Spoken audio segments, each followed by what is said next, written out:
I kind of felt like I was following someone else's path. Realizing that you can change directions at any time you please is very powerful. Hey, everyone, and welcome to Be the Connection podcast, where we dive into stories of community, mentorship, and success. My mission is to bring you inspiring conversations, real insights, and the kind of value that helps you grow. So grab a seat, settle in, and let's get connected. I've got Chris. Welcome. So good to have you. Thank you so much, B. I'm so glad to be here. I'm excited. Yes. So tell us, give us a little bit of your background and what you're doing right now. So, yeah, I got into real estate about a year and a half ago, still working my way in. Before that, I was in the military for 3 years. After that, stumbled upon Bigger Pockets, went down that rabbit hole, ended up finding Pace Morby, joined the Sub2 community, and then I started wholesaling, door knocking foreclosures. That didn't work out the way I intended it to. Great experience, though. After that, I moved into learning about gator lending because I really wanted to be on the financing side. While I was learning how to do EMD transactions, I was like, what if I just go get my license? Because I wanted to focus on DSCR loans, hard money, that sort of thing. So I got my license within a month, got hired on, and started drinking from the fire hose once. And then recently I got into financial planning. So I've taken the first step, which was right now just my life license. And then I have another series of licenses that I have to go and acquire to be able to do more investments. I see. You're just a busy man. You mentioned the fire hose. Do you think that's an even bigger one when going into the financial aspect than what you started with? I think no matter what you do, there's always going to be that fire hose aspect because you're learning something new and there's always so much to learn. There's always bombardment. I mean, getting into real estate, there's not just wholesaling. There's so many different ways to make money, so many different ways. And it was the same thing getting into the finance space where the market is always fluctuating way more than we think. Rates are changing pretty much hourly, even down to the minute. And so there's always something new to learn and something new to find out. So you're the person to go to for anything when it comes to things like this.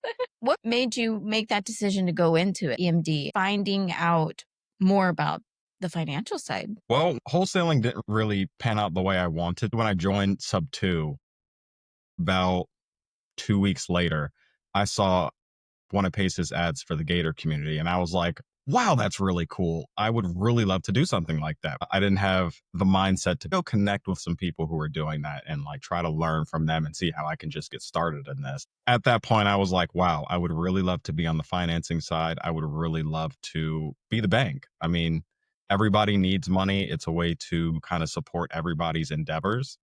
And so it was just another way to provide value on a different level. There's a lot more flexibility, isn't there, when you're the bank? Yeah, absolutely. It's all about you leveraging other people's money, learning all the ways whether you're using a private money lender, hard money, or you're using regular institutional funds. It's all about trying to keep money in your pocket while you're advancing your goals. How long have you been learning more of the lending side? I would say this is probably 8 or 9 months in at this point.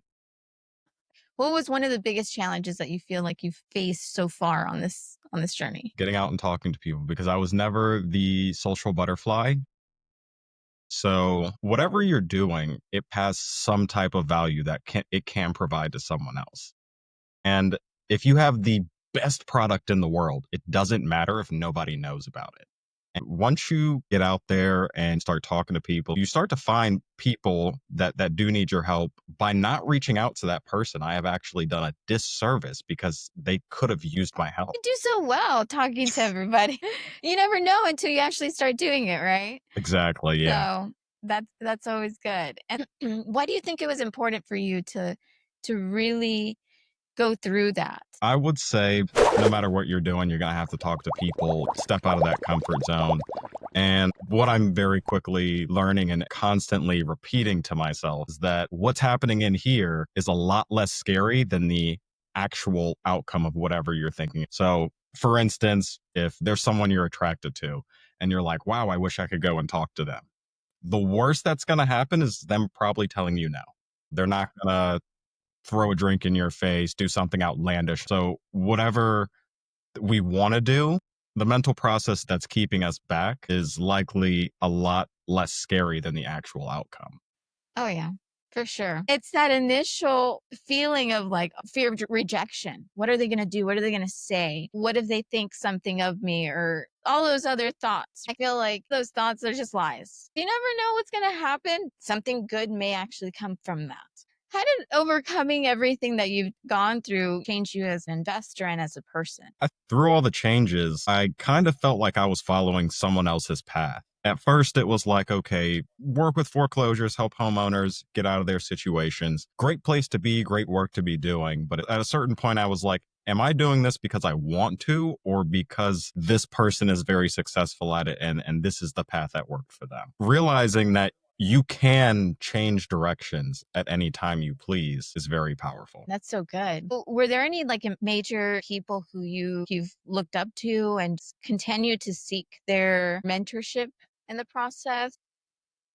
Mindset Marlin, freaking love that guy. Yes. He was the first like piece of the puzzle that like something actually clicked for me because I was watching one of his videos where he was talking about a finance concept. I'm watching this video with Marlin and he goes, okay, so you're going to do this exercise. Guys, if you're not doing it, you don't really understand the exercise because if you did, you would be doing it. And I stopped for a second and went, all right, he's right. And from then I just started following him, learning all about mindset and getting into that realm. Singh, also awesome guy, very, very tactical, very business oriented. Neither one of them have a lot of fluff. Lopez, another one of my current mentors in the mortgage world. She's been in the industry for 20 years, and I just can't wait to learn more from her. That's amazing. Such great people too. I like how you said that. No fluff. They'll give it to you straight. There's no sugarcoating it. It's just what you need to hear. And I love that. I love listening to them. For someone out there who may not have someone, or is there any advice that you could give them that would help guide them and find direction? Try a lot of things. Figure out what you don't like to do to really find what you do like. One of the biggest things is changing your environment. I still struggle with that myself, changing your friends, your environment. If you can't go to these masterminds across the state and you can't do all this traveling, even if you open a book or put on a podcast, you can still learn so much from someone else's experiences. It's better to be in proximity, but you don't need to be in proximity to Alex Hormozy or to be like, this person is my mentor. I'm learning from them. I'm taking some of those lessons home. It's funny that you mentioned that. I've never been to Squat Up or any other like major events. The way that I've made it is by putting myself out there, getting to know people, getting on Zoom, things like that. Making your local meetups. I know that's helped me also because I've kind of just been all over Texas. How have relationships and networking played a role in where you're at right now? I will say I definitely need to do a lot more networking, especially when you're getting started, getting into those rooms and being able to really just feel the energy and learn from everybody in there. It can reignite that flame in you and give you that momentum to keep going. Everybody has those days where it's like, man, I really don't want to do this. And those are the days where you really have to do it. And having that spark or that person that you can reach out to and go, hey, I'm dealing with this. This kind of sucks. And they can help you through it. That is very powerful. That's huge. So, what's your approach to help maintain some of those relationships? What do you do like to maintain that? To maintain those relationships, I make sure that even if it is very uncomfortable, that I still go and reach out to those people and try to strike up a conversation. Even if I'm just asking, do you need help with anything on the financial side? Maybe there's something else that we could talk about. But if I didn't reach out, I would never Oh, this is so good. know.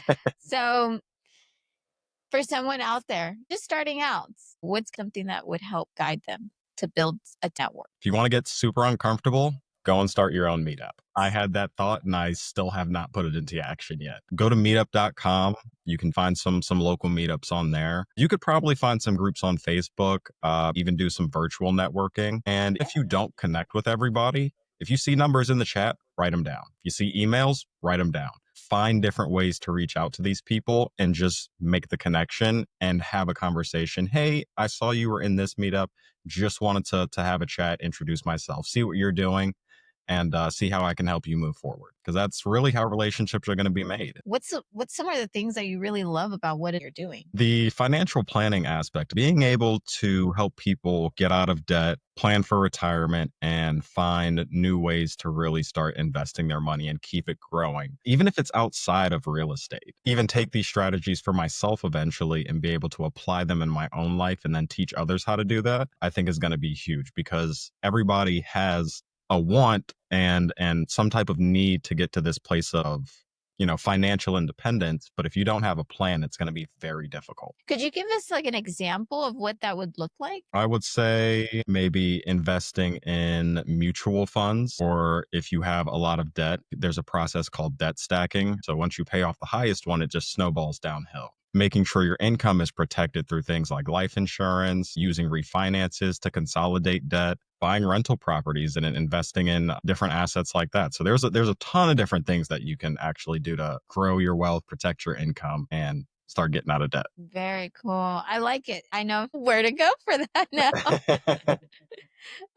If it interests you or not, it's something to really know about, right? We got to prepare ourselves for anything. I don't think people think about that a lot. They kind of just go through life as is. And it's like, hey, there's some things that you could do to help yourself, but most importantly, those around you. Would you do anything differently if you had to start over?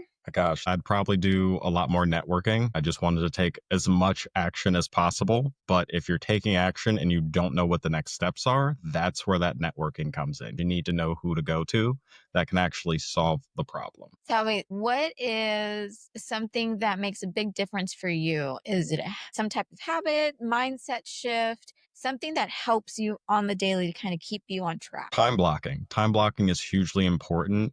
You can't waste time if you plan that time. If you have some sort of thing that's not the most productive task, I put that time into my schedule. It's not time wasted, it's time well spent. And that Yes. is one thing that I really had to come to terms with because we're not machines. We can sit there and work very long hours if we need to. And eventually, if we don't take the time to have some sort of self care, it's not going to be good for our overall mental bandwidth. And we're going to end up getting less done than we want to. After a productive week, I'm laying down and I'm like, gonna put something on. And I'm like, I haven't done this all week. Okay. But it's okay to do so. It's also okay to, sit down and relax because you're actually pushing yourself to do everything during the week. You do have to have some downtime, but wanting to make sure you're getting what you need to done. So I think that even with time blocking, that helps you get the things you need done. That way you can actually enjoy the time that you do have. 100%. For people listening who may be feeling lost or just unsure where to start, what is something that you could tell them? I would say write down your thoughts. Whenever I am overwhelmed, there's probably something that I'm not dealing with. And whenever I have those feelings, writing it down and looking at it, visualizing it, seeing it in front of me makes everything a whole lot easier to manage. I can sit there and go, here's my to do list. What's going to move my needle forward? What do I really not need to worry about on here that's just taking up, brain power in your brain when you have a bunch of projects, you have a bunch of things unfinished. If you just go and write all those things down and just get that out of the way, and then it just frees up so much mental space where you're just like, this is much better. It's like taking a hot shower. Yes, yes. Very relieving too. We need to be able to do that with ourselves, to remind ourselves, this is what I need to do. And this is one thing that I want to do. Where do I start? How can I look this up? And on that note, if you have an idea and you might be in the middle of a meeting or a presentation, it's not weird to be like, let me just write this down. I just had an idea. Okay, cool. Sorry, back to what I was talking about. Oh, it's so good that you say that because I always tell people I'm writing this down I am and I got to let absolutely them know. listening to you. I am locked in. I am just making sure I get every word you say down on paper. Yes, absolutely. I love it. Some kind of bookmark to make sure a tab or something like that. You got to keep yourself organized when coming into this industry. Is there anything that you need? I'm looking to always make more connections. The more people that I can help, the better. Eventually, there is monetary value involved in everything. But when you get to help somebody, you're also increasing your own understanding. Yeah, absolutely. So tell people, where can they find you and more about what you're doing? You can find me pretty much anywhere on social media: Facebook, Instagram, TikTok, the YouTubes. Um, Zero to Growth. That is the podcast that I was working on. I was actually rethinking the purpose of and the reason why I started doing it, putting together a different style podcast. It's going to be bringing on account executives from the different lending companies that I work with, bring some of them on, start reviewing different types of products that they have. I want it to be more of a Q&A session. See, what you just mentioned right now, learning to pivot. You did it. Now, what can we do that's going to help even further? Biggest lesson I learned with that is no one cares as much as you do. Have some presentation that you're giving on stage and you screw something up. Nobody knows but you. But when you're going to create something and you're like, ooh, I don't like this detail. Everyone's going to think this, that, and the third. They won't think that. At the end of the day, nobody cares as much as you do about your success. Go ahead and pivot. Do the things that you actually want to do that are going to bring you energy and provide the value that you want to provide. Love it. Thank you so much for hopping on. This has been so good, so valuable. I hope everyone just goes and checks you out and makes sure that they listen in on everything that you're doing and teaching and showing. So thank you. Thank you for coming on, Thanks for having me. sharing. Thank you guys for listening, and we will see you on the next one.